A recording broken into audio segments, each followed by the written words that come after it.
Hello everyone, welcome back to my channel Shreya's lifestyle nursing. আশা করি তোমরা সবাই ভালো আছো। তো এর আগে আমি যে ভিডিওটা পোস্ট করেছিলাম সেখানে অনেকেই তোমরা কমেন্টে আমাকে জিজ্ঞাসা করেছো যে দিদি যারা ফেল করে যাচ্ছে তাদের কি হবে, তাদের কি ইয়ার লস হয়ে যাবে, বা তাদেরকে কি একটা ইয়ারে কি দুবার করে পড়াশোনা করতে হবে, বা যারা ফেল করে যাচ্ছে তাদের যে সাপ্লি এক্সামটা হয় সেই সাপ্লি এক্সামটা কোন মাসের দিকে গিয়ে হবে, আর কিভাবে তোমরা সাপ্লি এক্সামের জন্য কিন্তু প্রিপারেশান নেবে। অনেকেই আমাকে কমেন্টে দেখছি এই সাপ্লি এক্সাম নিয়ে, তারপর দিদি আমি এই সাবজেক্টে ফেল করে গেছি, অনেকে বলছে যে একটা সাবজেক্টে ফেল করলে কি হবে, তারপর অনেকে জিজ্ঞাসা করছে কেউ যদি একসঙ্গে দুটো বা তিনটে সাবজেক্টে ফেল করে তাহলে কি হবে। তো এইটা নিয়ে দেখছি তোমাদের অনেকের অনেক ডাউট রয়েছে, তাই ভাবলাম সেপারেটভাবে সকলের কমেন্টের রিপ্লাই দেওয়া তো সম্ভব নয়, আর ডিটেলসে আমি রিপ্লাই দিতে গেলে তোমাদেরকে এত কথা বলতেও পারবো না। তার জন্যই কিন্তু সেপারেট একটা ভিডিও করে তোমাদেরকে আজকে ডিটেলসে এই যারা যারা ফেল করে গেছো তাদের এখন কি করণীয় সমস্তটা নিয়েই কিন্তু বলবো। তাই বলবো যে ভিডিওটা স্কিপ না করে কিন্তু পুরোটা দেখবে। তো চলো শুরু করি।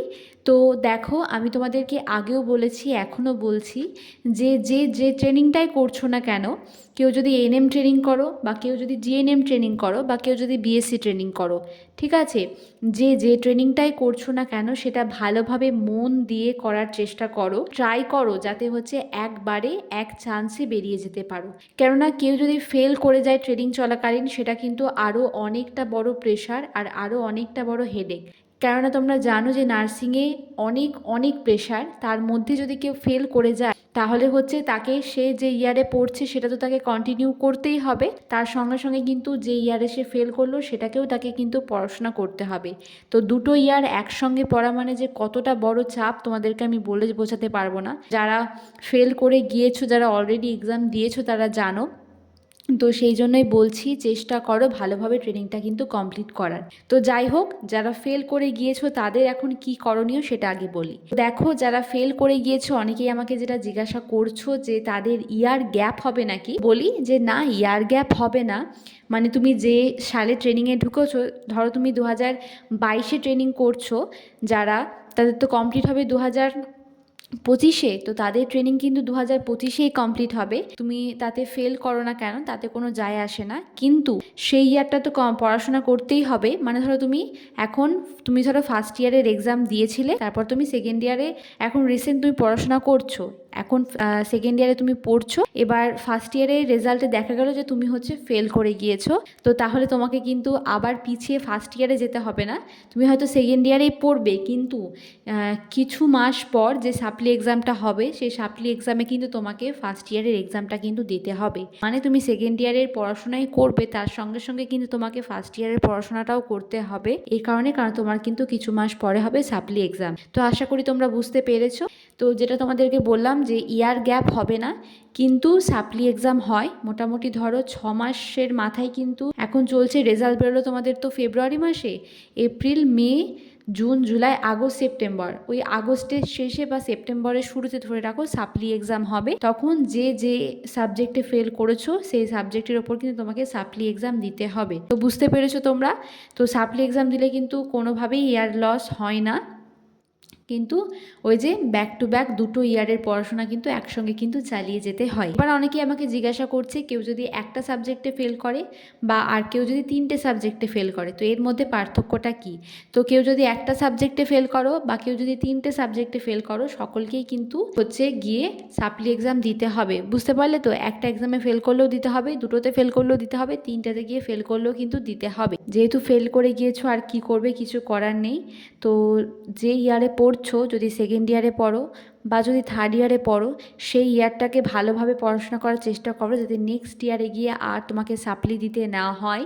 কিন্তু তার পাশাপাশি চেষ্টা করো যে সাবজেক্টগুলোতে ফেল করেছো সেগুলোকেও প্রতিদিন একটু একটু করে পড়ার, কেননা সাপ্লি এক্সাম যখন হবে যাতে এক চান্সে সেই বছর বেরিয়ে যেতে পারো। তো সেই জন্যই বলছি যে সাবজেক্টে ফেল করেছো সেইটাও পড়াশোনা করো, তার সঙ্গে সঙ্গে তুমি যে ইয়ারে পড়ছো, এখন সেকেন্ড ইয়ারে পড়ো না কেন, থার্ড ইয়ারে পড়ো না কেন, সেই ইয়ারটাকেও কিন্তু ভালোভাবে পড়াশোনা করার কিন্তু চেষ্টা করো। আর যারা ট্রেনিং করছো, যারা এখন ফার্স্ট ইয়ার বা যারা এখন সেকেন্ড ইয়ার বা যারা থার্ড ইয়ার, যারা চেষ্টা করো ভালোভাবে পড়াশোনা করার, যাতে সাপ্লি এক্সাম দিতে না হয়। কেননা সাপ্লি এক্সাম দেওয়া মানে কিন্তু মাথায় একেতে তো প্রেশার, তার ওপরে হচ্ছে যে যেহেতু নার্সিংয়ে প্রচুর প্রচুর চাপ, প্রচুর অ্যাসাইনমেন্ট, প্রচুর ডিউটি, তার সঙ্গে সঙ্গে যদি তোমাকে সাপ্লি এক্সাম দিতে হয় তাহলে বুঝতেই পারছো যে কি হবে। তো সেই জন্যই বলছি, বারবারই বলি যে ভালোভাবে পড়াশোনা করার চেষ্টা করো। আর অনেকেই যেটা জিজ্ঞাসা করছিলে, আগেও যেটা বললাম যে সাপ্লি এক্সাম দিলে কিন্তু তোমার ইয়ার লস হবে না। তুমি যে ইয়ারে ট্রেনিংয়ে ঢুকেছো আর যে ইয়ারে ট্রেনিং থেকে বেরোবে সেই ইয়ারে ট্রেনিং থেকে কমপ্লিট করে বেরোবে, কিন্তু তোমাকে হচ্ছে সাপ্লি এক্সাম মানে দুটো ইয়ারের পরীক্ষা একসঙ্গে দিতে হবে। একসঙ্গে বলতে হচ্ছে ধরো ওই 6 মাসের মাথায় সাপ্লি এক্সাম হয়ে যায়, তো সেই সময় তোমাকে সাপ্লি এক্সামটা দিতে হবে। তারপর তুমি যে ইয়ারে পড়ছো সেই ইয়ারের এক্সাম যেই সময় হবে সেই সময় গিয়ে কিন্তু তোমাকে সেই এক্সামটা কিন্তু দিতে হবে। অনেকেই তোমাদের এই ডাউটটা থাকতে পারে যে এখন তোমরা ট্রেনিং চলাকালীন যেহেতু এক্সামে ফেল করে গিয়েছো, তাহলে এইটা কি পরবর্তীকালে গিয়ে তোমাদের জবের জন্য কোনো প্রবলেম ক্রিয়েট করবে? তো তোমাদেরকে বলে দিই, দেখো তোমরা এখন ট্রেনিং চলাকালীন যে পরীক্ষাগুলো হচ্ছে সেখানে হয়তো ফেল করে যাচ্ছো, এইটা পরবর্তীকালে জবের জন্য আশা করি কোনো প্রবলেম হবে না। কিন্তু চেষ্টা করো ভালো স্কোর করার, আর সাপ্লি এক্সাম দেওয়ার পরে চেষ্টা করো ভালো এক্সাম দিয়ে ভালো স্কোর করার। যেহেতু এখন প্রচুর প্রচুর কম্পিটিশান, তো সেখানে কম নাম্বারে পরবর্তীকালে গিয়ে হয়তো প্রবলেম হতে পারে, তো সেই জন্যই বলছি। তো আদারওয়াইজ কোনো প্রবলেম হয় না যে তুমি সাপ্লি এক্সাম দিয়েছো বলে আমার পরবর্তীকালে গিয়ে জব পেতে প্রবলেম হবে, তো এইটা হয় না। তো এই কোয়েশ্চেনটা যাদের ছিল, আশা করি তাদের ডাউটটা আমি ক্লিয়ার করতে পেরেছি। তো আশা করি তোমরা আমাকে যা যা কমেন্ট করেছিলে যে এক্সামে ফেল করে গেলে কি হয়, কিভাবে সাপ্লি এক্সাম দিতে হয়, এটা নিয়ে অনেকেই জিজ্ঞাসা করছিলে, তো তার রিপ্লাইটা আমি দিতে পেরেছি।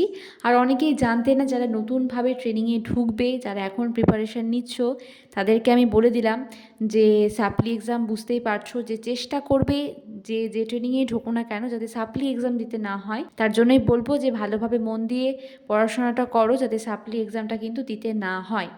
তো আশা করি বুঝতে পেরেছো যা যা তোমাদেরকে বললাম। তো যদি ভিডিওটা ভালো লেগে থাকে পারলে প্রচুর প্রচুর শেয়ার করে দিও তোমার যারা ফ্রেন্ডরা ট্রেনিং করছে বা পরবর্তীকালে করবে তাদের মধ্যে।